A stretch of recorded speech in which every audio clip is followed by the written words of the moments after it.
Hey guys, welcome to the first lesson in this program. Today we're going to go over something called the self-coaching model. Now, why are we leading off with the self-coaching model? Why am I choosing week one? Well, not even week one, but testing week.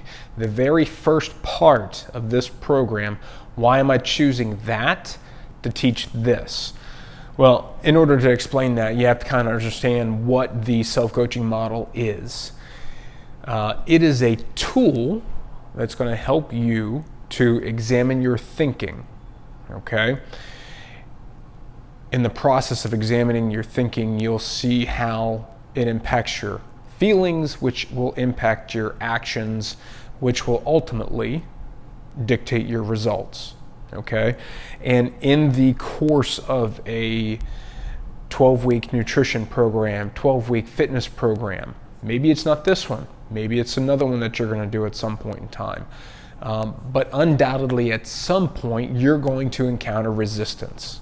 You're going to reach a point where an obstacle is going to be in front of you and it's going to possibly hamper your ability to execute that program. Now, sometimes those obstacles are internal. Sometimes they're things that we create on our own, all right? Sometimes they're external. The outside world kind of keeps us from doing the things that we want to do, or at least gets in the way. So the model, the self-coaching model, is a way for you to examine the thoughts you have about those obstacles, see how it is going downstream and impacting your results, and then figuring out whether or not those things are serving you. Are those thoughts that you're having about that obstacle, is that serving you, or is there some other way that you need to approach it? That's what this model is, and that's the reason really that I wanted to teach it to you right from the get-go, because I want you armed with this tool over the next 12 to 13 weeks. Okay? So let's get into what the model actually is, how it functions, how you apply it.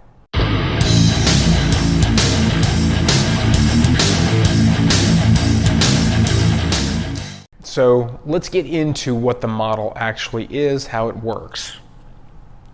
What you see here, 5 different pieces. We have circumstances, we have thoughts, feelings, actions, results. Okay? First part here, what we call the C line, circumstances. Those are facts. They are factual, they are provable in court. If we lined up 100 people and they all witnessed the same event, nobody would disagree on the things that they saw. Okay, these are facts. They're things like times, they're dates, things that were words that were typed into a text or an email. Not how we interpreted them, but the actual words used. Again, facts, right? The next piece of the model are your thoughts. Thoughts are basically, they're the sentence in your head that you tell yourself about the circumstance. Next level down, we got what's called the F line. The F line, that's your feelings. Feelings are basically, they're a one-word vibration that stems from the thoughts that you're having about the circumstance. Examples could be frustrated, they could be happy, they could be angry, joyful. You kind of get the picture here, right? And the next thing after that, you look at what we call the action line, or the A line. The actions are how you act from those feelings, how you act. So there are things that you do or maybe don't do as a result of the feelings generated by the thoughts about whatever the circumstance is. The last line, the R line, that's your result line. The results come directly from your actions, okay? From a fitness or nutrition perspective, actions are those would be, the engaging in the workouts, the foods that you eat, those kinds of things. And you can picture your results as the result that your body then creates as a result of those actions. So I want to point out here how these guys here are kind of in an interlinked chain. Your results stem from your actions, right? This is not hard to comprehend. How you act is a result of how you feel, okay? Any good salesperson, go to a car lot, right? Talk to the best salesperson that they have there. What that salesperson will tell you is that people don't buy, for instance, from a perspective of logic. People buy based off feelings, right? So when a salesperson is talking to somebody, a prospective buyer, they're not necessarily trying to appeal to their logical thinking brain. They're trying to elicit a feeling because they know that is what's going to make that person act or buy, right? So results stem from your actions, which stem from your feelings. Your feelings stem from your thoughts, okay? And the thoughts, again, are the sentence we have in our head about whatever the circumstance is. And the example I was just giving you, circumstance would be, car shopping, so to speak. This line here, the T line, so to speak, this, I believe, is a game changer in that it is where you have all of your power, all of your leverage. More times than not, when we get into a nutrition program, we get into an exercise program, everybody wants to focus on the actions. Everybody wants to focus on the A line, right? Because that makes sense. If it's an exercise program, it's a nutrition program, well, you're going to have to exercise, right? You're probably going to have to address how you're eating or the food that you're eating. Here's the mistake, though. Again, your actions stem from your feelings, which are stemming from your thoughts. This is where your leverage is because everything else flows downstream from there. If you want to change your results, you've got to change how you act, which means you've got to change how you feel, which means you have to change how you think. This is where all of your power is. If you can control the thoughts that are going through your mind, if you can control how you think and view a particular circumstance, then you can have a powerful impact on the result down here. Okay, so what we're going to do next is I'm going to go through two different examples of how this model works. I'm going to show you one from a fitness and nutrition perspective, and I'm going to show you one from my personal life in terms of a visit to a local church.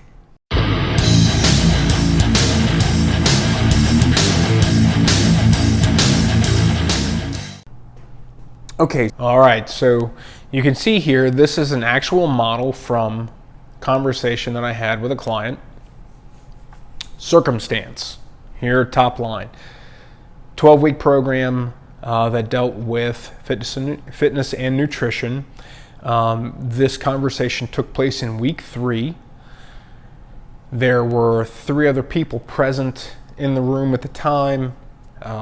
Basically, the thought that the client was having, the predominant thought in this particular situation for this model was, I don't like any of the food that I'm eating. The feeling that generated was frustrated. This client was feeling frustrated because the thought he was thinking was, I don't like any of the food that I'm eating.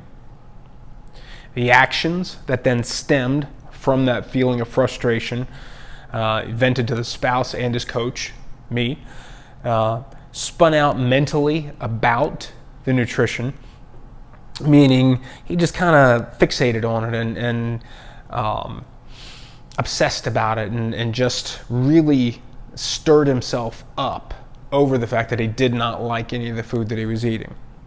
And as a result, he was procrastinating around mealtime. A meal that should have taken him a very short window of time was dragging out much longer than it should have and impacting other things that he was doing. The result that he got from those actions, stemming from that feeling of frustration, stemming from that thought of, I don't like any of the food that I'm eating, was he didn't really fully engage in the meal plan. It negatively impacted his results to that point. By week 3 with that particular program, he should have started to see a little something.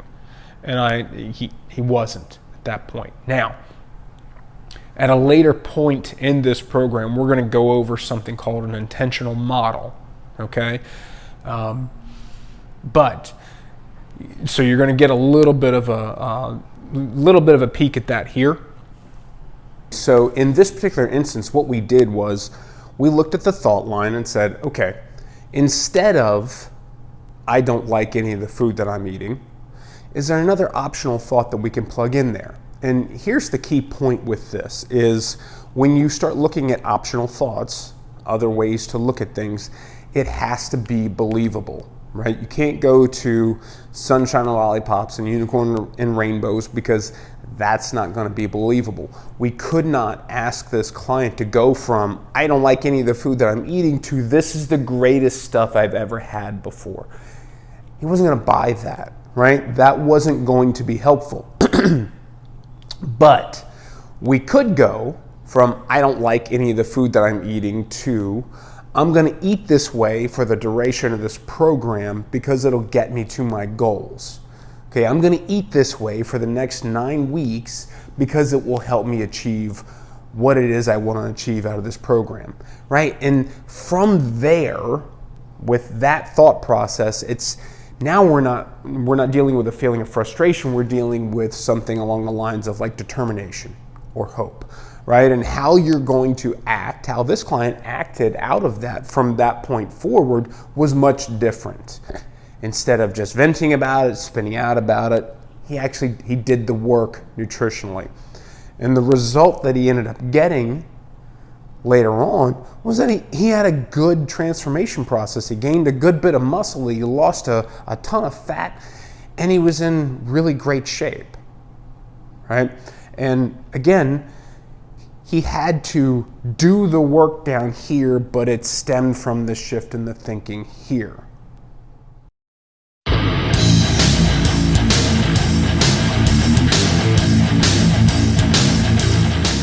Okay, so here's another model that actually took place in my life.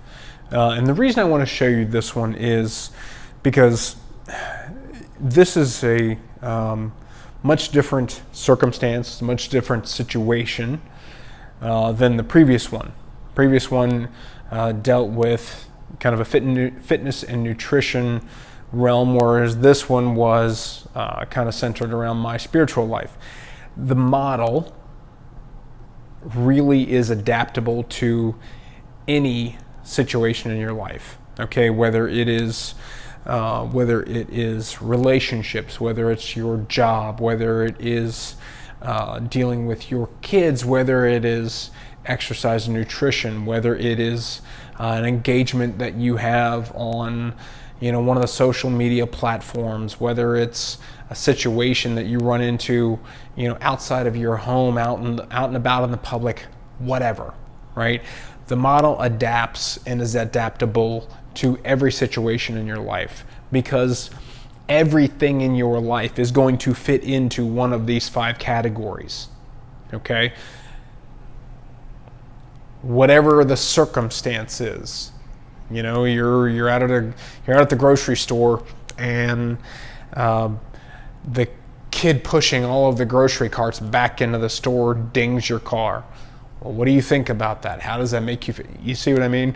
There's any situation that you run into in life can be filtered, pushed through the model. So I wanted to show you a much different situation and how the model applied here. So the circumstance was my family is looking for a new church.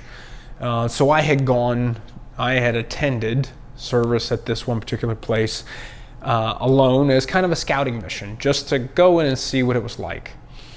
I went through the front doors, walked through the lobby, sat down in one of the pews. No greeters, nobody there said hello.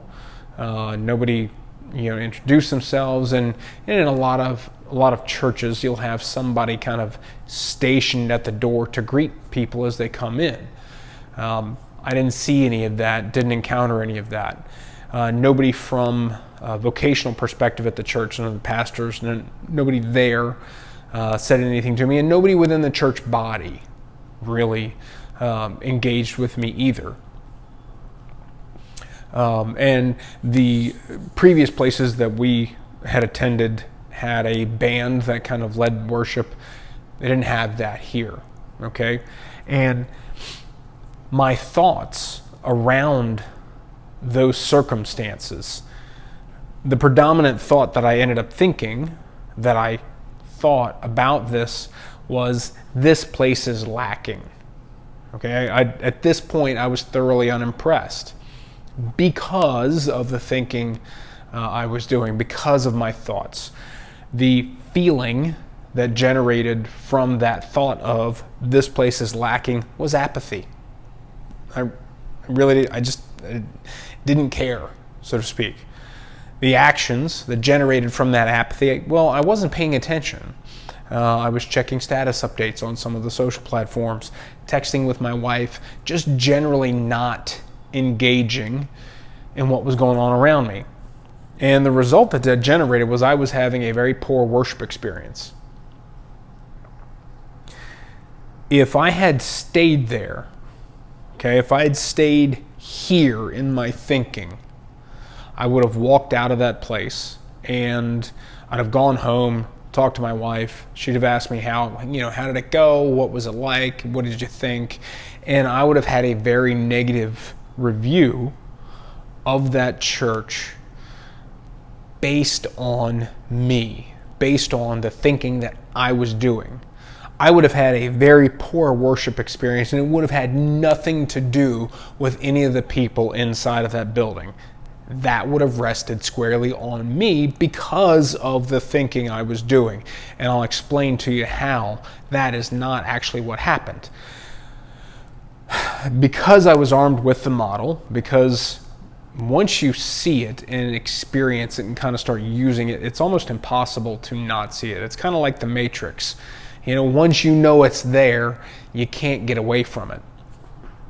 So I had begun carrying a small notepad with me, and I pull it out and I write these letters along the side. CTFAR, right? Circumstance, new church, thought, this place is lacking, feeling apathy, basically getting to this point here. And so I ask myself, is this serving me? Right? Is this the result that I want from this experience? Regardless of what the other people around me are doing, do I want this to be my experience? No, I don't. So, what thought could I replace this with? So the thought that I started to think, the thing that I focused on was, what could I pull from this experience here? What could I learn from this experience? What could God have for me in this experience? The feeling that generated from that line of thinking became curiosity. The actions that stemmed from that, I started to pay attention. I'm leaned in now at this point. I'm listening. The result was a much different worship experience. The pastor was preaching on a passage of scripture that I have heard preached on dozens of times. In listening to that section of scripture and the sermon that was given around it, the lesson that I learned was completely different than anything I had learned before. The impact that that passage of Scripture had on me was completely different than any time I'd ever heard that piece of Scripture preached on before. So my worship experience became much more enriched. I mean, I walked out of there just kind of blown away by what I heard. And not to discredit the pastor, not to take anything away from anything that was going on, right? But it didn't have anything to do with what he was teaching. Because if I wasn't receptive to it, I wouldn't have heard it. Same guy sitting in the same pew, sitting in the same spot, listening to the same pastor talk.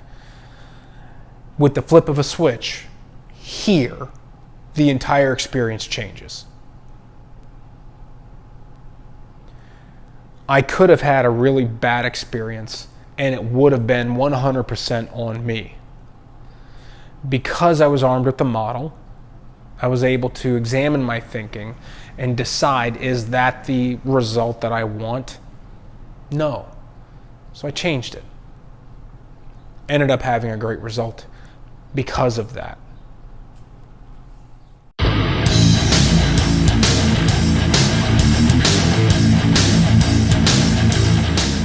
right, guys. So just to wrap up here, again, self-coaching model, circumstance, thoughts lead to feelings. Feelings then drive your actions, which drive your results. Remember, it's a linked chain from thought line down to the R. And again, the reason I want you to know this, I want you armed with this, is because over the next 12 weeks, you will undoubtedly come up against some kind of obstacle, some point where you're going to look at what's in the workout and go, I don't want to do that. Or you're going to look at the nutrition plan and you're going to be like, I don't want to eat that. Or you're going to open up your cooler that you have food packed in, or however you're going to manage that. And you're going to look at that food and go, I don't want to eat this.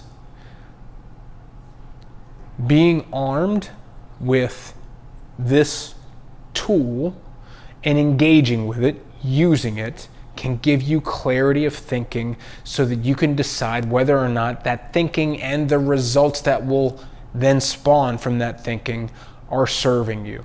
If they are, great, keep doing it. If they're not, maybe it's worth reevaluating.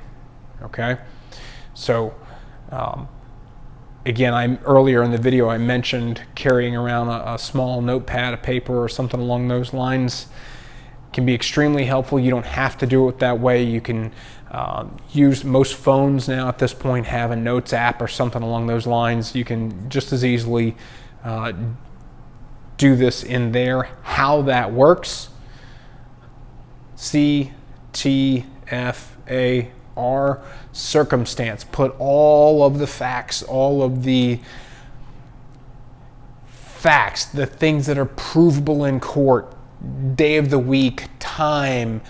If you're thinking about something somebody said, what were the words used? Don't put your opinions in here. Don't put what you think somebody was saying. Use their actual words.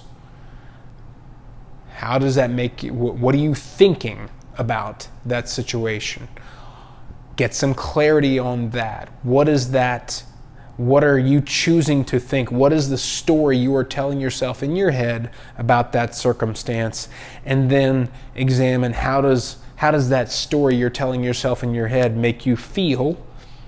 How are you acting as a result of that? And then what kind of result is that bringing into the world for you? All right? So that's the self-coaching model, and I hope you use it because it can really be a game changer for you. Good luck.